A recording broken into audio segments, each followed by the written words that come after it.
dengan mata kuliah transmisi AC. Ini saya akan menjelaskan materi tentang saluran transmisi, hubungan arus dan tegangan, kapasitas antar arus dan corona. Daftar isi yang saya akan jelaskan ya, yang pertama itu data sistem tenaga listrik, yang kedua itu parameter dan model saluran, yang ketiga itu kapasitas antar arus, yang keempat itu corona, dan yang kelima itu aplikasi dan penutup. Di sini saya akan menjelaskan di bagian pertama itu dasar sistem tenaga listrik. Mengenai struktur sistem tenaga listrik secara umum, posisi saluran transmisi di dalamnya, komponen utamanya, serta kualifikasi jenis saluran. Sistem tenaga listrik yang pertama itu pembangkit. Energi mekanik atau kimia diubah menjadi energi listrik oleh generator di pusat pembangkit, PLTU, PLTA, PLTG, dan lain-lain. Transmisi menyalurkan daya listrik tegangan tinggi dan pembangkit ke gardu induk. Terdapat pusat beban jarak jauh dengan hubungan minimum distribusi. Menurut tegangan pada gardu induk dapat menyalurkan ke pelanggan melalui jaringan distribusi tegangan menengah atau rendah. Adapun diagram satu garis atau single line, yang pertama itu pembangkit atau generator ke trafo atau trafo setup ke saluran transmisi, trafo stop down langsung ke beban atau konsumen. Adapun pengertian saluran transmisi, yang pertama itu definisi pengantar yang menyalurkan daya listrik dari pusat pembangkit ke gardu induk pada tegangan tinggi. Alasan tegangan tinggi untuk daya yang sama menaikkan tegangan, menurunkan arus hingga rugi daya pada konduktor berkurang. Adapun komponen utama saluran transmisi bisa dilihat di sebelah kiri, ada konduktor, menara transmisi, isolator, kawat tanah, fondasi. Di bagian kedua itu parameter dan model saluran. Mempelajari 4 parameter dasar saluran transmisi: pemodelan saluran pendek sehingga panjang, rugi daya, regulasi tegangan, hubungan Y atau delta, serta contoh penghitungan. Parameter saluran transmisi, yang pertama itu restansi, induksi, kapasitansi, dan konduktansi. Adapun rumusan induksi dan kapasitas saluran bisa dilihat di bagian bawah. Model saluran pendek, asumsi panjang saluran di bawah 80 km. Efek kapasitansi saluran ke tanah diabaikan sepenuhnya. Model saluran menengah, rentang berlaku, model nominal P, model nominal T, pemilihan model. Adapun model saluran panjang, fungsinya di bawah ini. Y konstan proporsional. Saluran di atas 250 km/meter RLCG dianggap distribusi peralatan sepanjang saluran, sehingga dinyatakan gelombang tegangan dan arus. Rugi daya pada saluran transmisi, sumber rugi utama disipasi panas pada retensi konduktor akibat pengaliran arus beban di rumah pol 3 I kuadrat R untuk sistem 3 fasa. Faktor yang berpengaruh berdasarkan beban panjang saluran dan luas penambang konduktor menentukan pesahnya rugi daya. Rugi tambahan,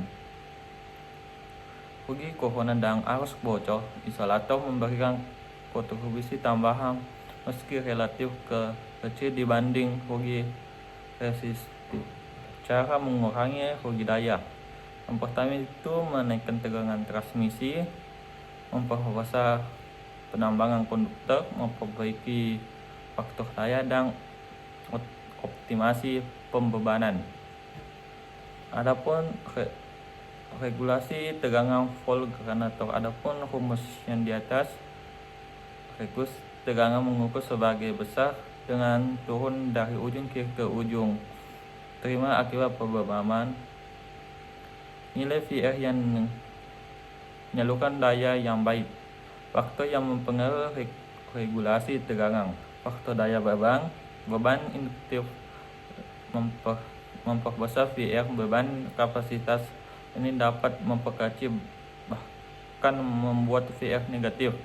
Panjang saluran. Semakin panjang saluran, impedans total semakin besar sehingga drop tegangan meningkat. Besar arus beban meningkatkan arus beban, membesar drop tegangan pada impedansi saluran secara profesional. Efisiensi saluran transmisi. Efisiensi tinggi berarti rugi daya rendah relatif terhadap daya yang disalurkan. Efisiensi saluran transmisi menjadi indikator paling indikator penting. Hubungan bintang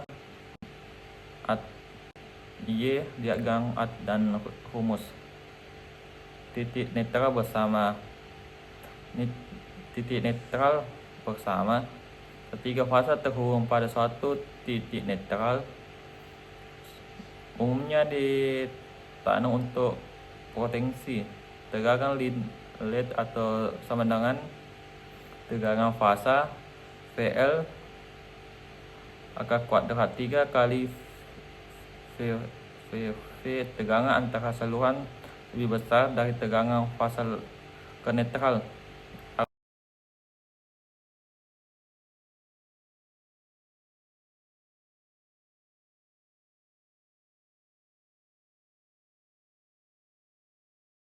Bagian 3. Kapasitas antar arus. Bahas batas arus aman konduktor, faktor koreksi, acuan standar PUIL atau IS, hingga kriteria pemilihan konduktor yang tepat. Kapasitas antar arus. Definisi arus maksimal yang dapat dialihkan konduktor secara terus-menerus tanpa melalui batas suhu operasi aman. Prinsip keseimbangan panas. Faktor penentu KHA. Ukuran pendapatan konduktor. Bahan konduktor. Yang ketiga suhu lingkungan. Yang keempat itu kondisi pemasangan. Contoh penerapan faktor koreksi. Suhu lingkungan lebih tinggi dari acuan. Beberapa faktor kondisi bernilai lebih kecil dari 1 sehingga KH yang diizinkan diturunkan dari nilai KH dasar tabel. Beberapa kabel berkelompok. Semakin banyak kabel dalam suatu kelompok atau kondisi kelompok semakin kecil karena saling memanaskan. Pemasangan tertutup. Sirkulasi udara terbatas menurunkan kemampuan pelepasan panas dibanding pemasangan terbuka. Prinsip penerapan. Nilai KH akhir yang digunakan untuk desain wajib memperhitungkan seluruh faktor koreksi yang relevan sekaligus. Standar PUIL. PUIL persyaratan umum di instalasi listrik standar nasional Indonesia mengatur ketentuan teknisi instalasi listrik termasuk asas KHA dan keselamatan. Cakupan standar dalam praktik. Lingkungan PUIL, lingkungan IS pada transmisi sinkron standar. Kriteria pemilihan konduktor. Kesesuaian KH dengan beban, batas drop tegangan, kekuatan mekanis, pertimbangan ekonomi. Jenis konduktor yang umum digunakan, yang pertama itu CSR aluminium conductor straight AAZ aluminium alloy conductor, AAZ aluminium conductor. Yang keempat itu kabel tembaga. Bagian keempat, corona. Pembahasan fenomena pelepasan muatan di sekitar induktor tegangan tinggi sampai penyebab dampaknya teknisi di lingkungan perhitungan tegangan kritis serta metode pencegahan. Fenomena medan di sekitar konduktor, indolinisasi udara. Medan listrik permukaan konduktor melampaui kekuatan di elektrik udara 30 kV per cm, memicu lokasi lokal. Gejala fisik ditandai bunyinya mendes, kilau ungu kebiruan, dan bau ozon di sekitar konduktor bertegangan tinggi. Faktor penyebab corona.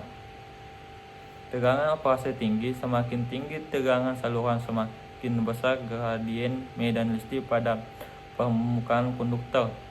Jari-jari konduktor kecil. Konduktor berdiameter kecil memiliki gradien medan permukaan lebih tinggi pada tegangan yang sama. Kondisi cuaca dan udara. Kelembapan tinggi, hujan, atau tegangan udara rendah menurunkan tegangan kritis destruktif corona.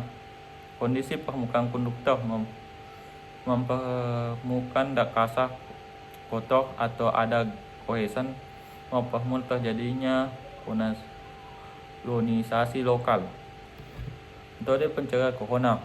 Yang pertama itu memperbesar diameter konduktor, yang kedua itu konduktor bekas, yang ketiga itu memperbesar jarak antar fasa, yang keempat itu gradien ring pada isolator. Aplikasi dan penutup. Aplikasi lapangan pada jaringan atau sutet. Yang pertama itu konduktor bekas pada sutet 500 kV digunakan secara luas untuk menekan corona sekaligus meningkatkan kapasitas antar arus total per fasa. Yang kedua itu interkoneksi antar wilayah. Saluran transmisi menghitung sistem kelistrikan antar wilayah untuk menjaga keandalan pasokan. Yang ketiga itu pemeliharaan proaktif. Eksekutif menerima konduktor dan insulator dilakukan untuk mencegah gangguan sebelum terjadi. Teknologi monitoring di lapangan. Tefovision. Yang pertama itu tefovision, kamera terpal. Yang kedua itu corona kamera. Yang ketiga itu sistem SCA.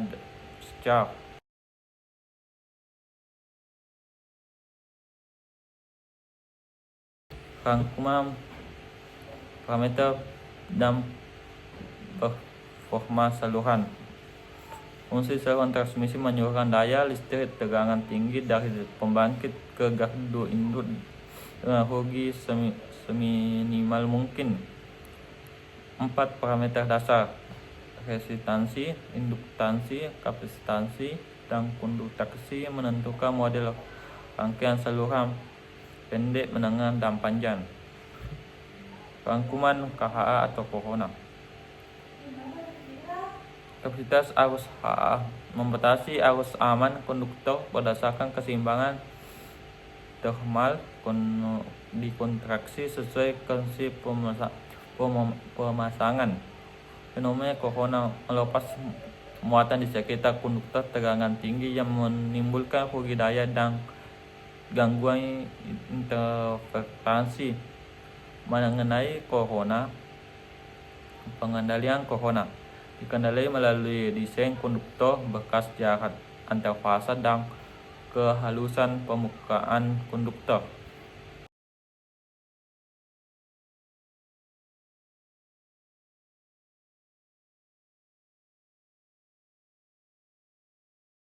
Baik, demikian materi yang saya sampaikan. Mohon maaf kalau ada kesalahan.